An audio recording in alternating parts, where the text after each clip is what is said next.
ሰላም ጤና ይስጥልን ተመልካቾቻችን እንደምንላችኋል ከናሁ ቴሌቪዥን ለዕለተ ሰኞ ህዳር 1 ቀን 2018 ዓ.ም የቀን ዜናዎችን ወደ እናንተ የምናደርስበት ጊዜው አሁን ነው። ከዜናዎቹ ጋር ሀብታማ ያሌው ነኝ። አብራችሁን ቆዩ። ወደ ቀዳሚ ዜናችን እንለፍ። የኢትዮጵያ አየር መንገድ የአሜሪካ ፌደራል አቪዬሽን አስተዳደር መመሪያ በአሜሪካ አፍሪካ በረራዎች ላይ ተጽዕኖ እንደማይፈጠር አስታወቀ። የኢትዮጵያ አየር መንገድ ቡድን የአሜሪካ ፌደራል አቪዬሽን አስተዳደር ያወጣው አዲስ መመሪያ ወደ አሜሪካና ከአሜሪካ በሚያደርጋቸው ዓለም አቀፍ በረራዎች ላይ ተጽዕኖ እንደማይፈጠር አስታውቋል። አየር መንገዱ ጥቅምት 28 ቀን 2018 ዓ.ም ባወጣው መግለጫ አፍሪካና አሜሪካን የሚያገናኙ ሁሉም የኢትዮጵያ አየር መንገድ በረራዎች በታቀደላቸው መርሃ ግብር መሰረት እንደሚከናወኑ አረጋግጧል። ይሁን እንጂ ሌላ የአየር መንገዶች በመጠቀም ከአሜሪካ ከተሞች ወይንም ከሌሎች መዳረሻዎች የሚመጡ ተሳፋሪዎች በመመሪያው ምክንያት የበረራ ሰዓት ማስተካከያ ወይም ተጨማሪ ማረጋገጫ ሂደቶች ሊገጥሟቸው ይችላል ሲልም አስገንዝቧል። የኢትዮጵያ አየር መንገድ በዚህ ምድብ ውስጥም ለሚገኙ ተጓዦች ለተጓዥ ተጨማሪ ጊዜ እንዲሰጡና ከመነሳታቸው በፊት የግንኙነት ዝርዝሮችን ከአየር መንገዶቻቸው እንዲያረጋግጡ መክሯል። አየር መንገዱ አክሎም የአሜሪካ መግቢያ በሆነው ዋሽንግተን ዲሲ፣ ኒውዮርክ፣ ቺካጎ፣ አትላንታ በኩል የሚጓዙ መንገደኞች የሚመለከታቸው አየር መንገዶች እንዲያጣሩና ለግንኙነታቸው ተጨማሪ ጊዜ እንዲያቅዱ አሳስቧል።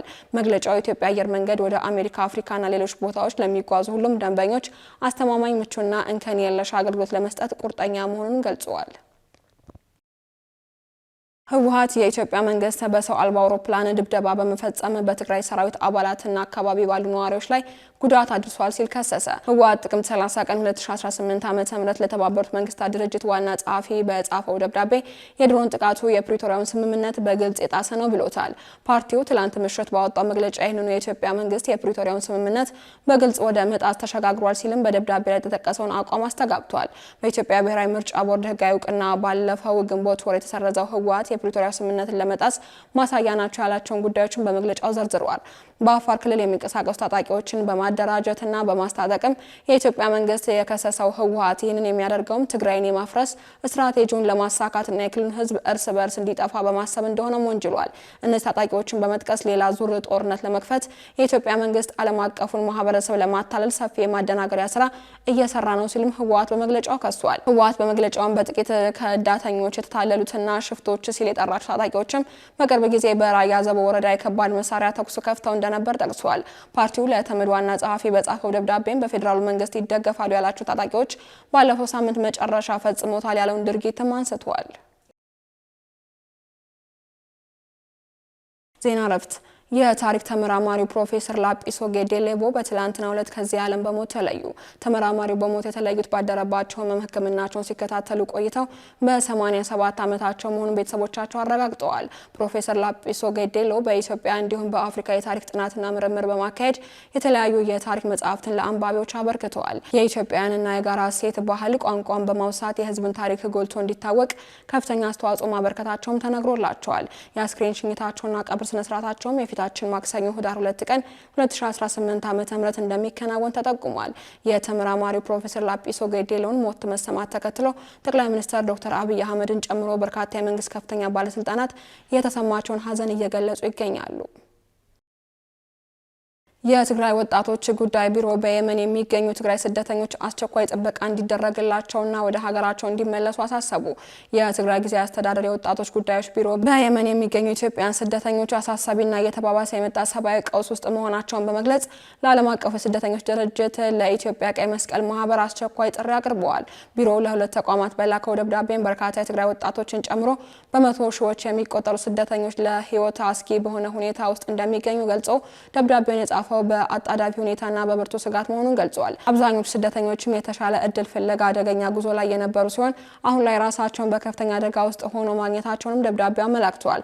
ቢሮው እንዳለው ከሆነም በየመን የሚገኙ ስደተኞች ወደ ሀገራቸው እንዲመለሱ መገደዳቸውን የኃይል ዛቻ፣ እስርና ሰብአዊ ክብራቸውን የሚነካ እንዲሁም መሰረታዊ የሆኑ የሰብአዊ መብቶች የሚጥሱ አደገኛ የቅጣት አይነቶች እየደረሰባቸው ይገኛል ብሏል። ደብዳቤው ወጣት ሴቶችና ህጻናት ለብዝበዛና ለኃይል ጥቃት በከፍተኛ ሁኔታ ተጋላጭ እንደሆኑም ጠቅሰዋል። በዚህም ቢሮ ዓለም አቀፉ ስደተኞች ድርጅትና የኢትዮጵያ ቀይ መስቀል ማህበር በአስቸኳይ እርምጃ እንዲወስዱ የስደተኞችን አካላዊ ደህንነት ለማረጋገጥና በክብር ወደ ሀገራቸው እንዲመለሱ ለማመቻቸት በአፋጣኝ ጣልቃ ገብነት እንዲያደርጉም አሳስበዋል። የትግራይ ክልል ጊዜያዊ አስተዳደር ተመላሾች ኢትዮጵያ ሲደርሱ ለመቀበልና መልሶ የማቋቋም ድጋፍ ለማድረግ ከሰብአዊ ረድኤት አጋሮች ጋር በቅርበት ለመስራት ዝግጁ መሆኑን አረጋግጠዋል።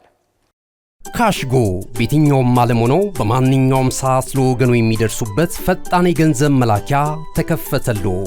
ማስተርና ቪዛ ካርዶን በመጠቀም ከ5 እስከ 20 ዶላር የሚልኩበት አዲስ የገንዘብ መላኪያ መንገድ።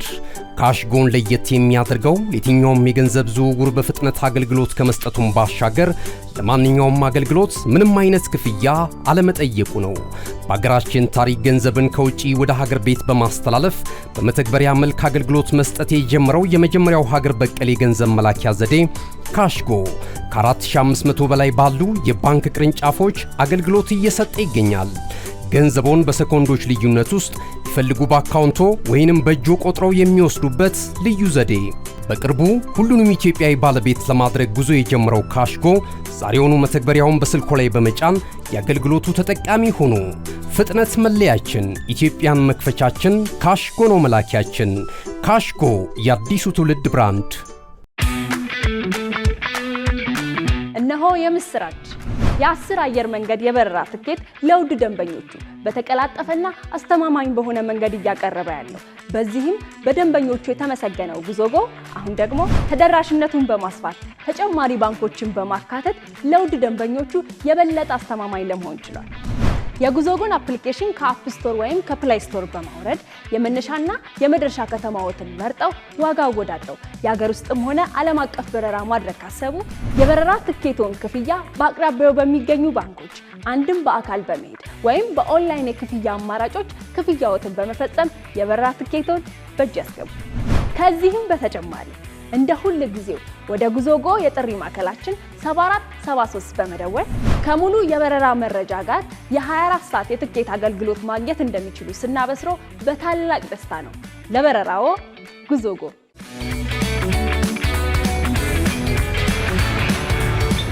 ወደ ዜናዎች ስናልፍ የኬንያው ፕሬዝዳንት ዊሊያም ሩቶ ዩክሬን ውስጥ በህገወጥ መንገድ የተቀጠሩ ኬንያውያን እንዲለቀቁ ለዘለንስኪ ጥሪ አቀረቡ። የኬንያው ፕሬዝዳንት ዊሊያም ሩቶ በዚህ ጉዳይ ላይ ከዘለንስኪ ጋር ፍሬያማ የስልክ ውይይት ማድረጋቸውን በማህበራዊ ትስስር ገጻቸው ላይ አስነብበዋል። ፕሬዝዳንት ሩቶ ዘለንስኪ በዩክሬን እስር ላይ የሚገኙ ማናቸው ኬንያውያን እንዲለቀቁ እንዲያመቻቹም ጠይቄያለሁ ብለዋል። በሳምንቱ መጀመሪያ በደቡብ አፍሪካ መንግስትና አትራፊ የስራ ውል ቃል ተገብቶላቸዋል። በዩክሬን ግጭት ውስጥ እንዲሳተፉ ከተታለሉ 17 ዜጎችም የእርዳታ ጥሪ መቀበሉን ማስታወቁ ነበር። በሶማሊያ በተደረገ ወታደራዊ ዘመቻ 3 ከፍተኛ የአልሸባብ አሸባሪ ቡድን መሪዎች መገደላቸውን የሞቃዲሾ መንግስት አስታወቀ። የሶማሊያ ብሔራዊ ጦር ኃይሎች በባኮና ቤይ ክልሎች የተወሰኑ ተከታታይ ዘመቻዎች በማድረግ የአልሸባብ አሸባሪ ቡድን ከፍተኛ አመራሮች መግደሉን የመከላከያ ሚኒስቴር እሁድ ዕለት በሰጠው መግለጫ አስታውቋል። ሚኒስትሩ እንዳስታወቀው ከተገደሉት መካከልም በባክል ግዛት በሚፈጸመው ሽብር ጥቃት ቀንደኛ አቀናባሪ ሙሐመድ አብዲ ሙሐመድ ኑር ይገኙበታል ተብሏል።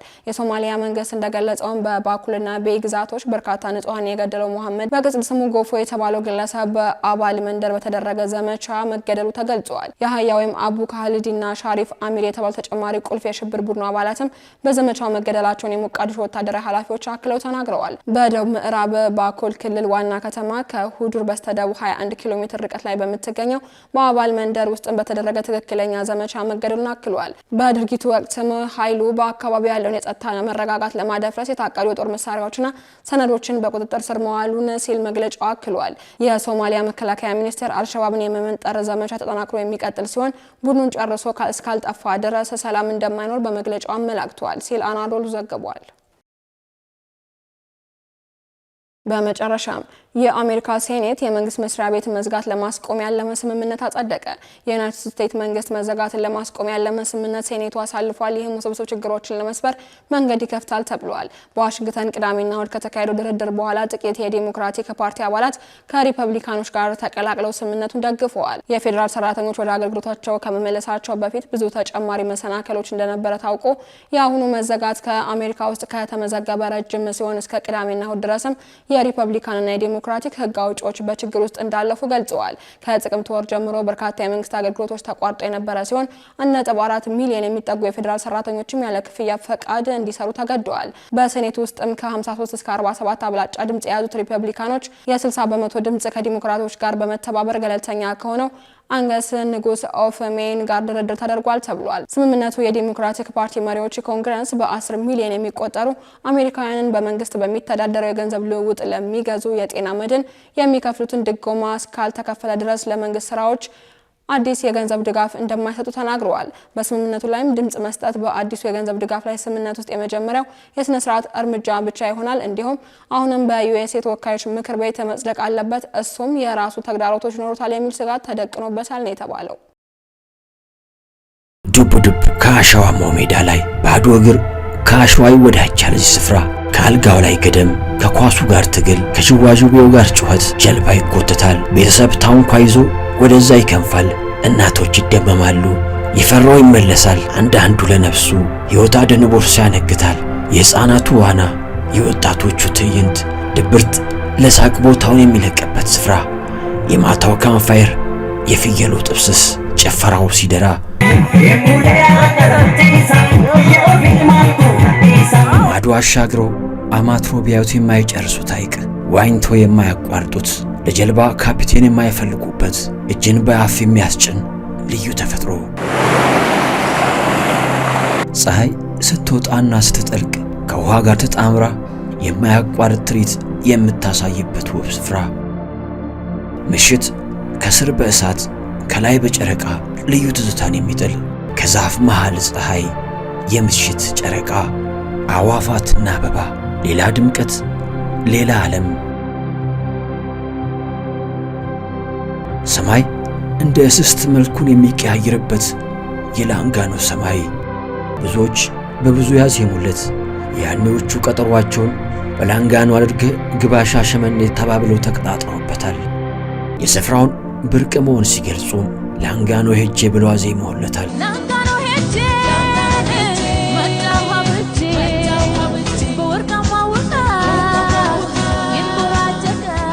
አንዳንዶች የፍቅራቸው መገናኛ ምክንያት ሲያደርጉትም ሐዋሳ ላንጋኖ ለሽርሽር ሄጄ አየውሽ ተባብለውበታል።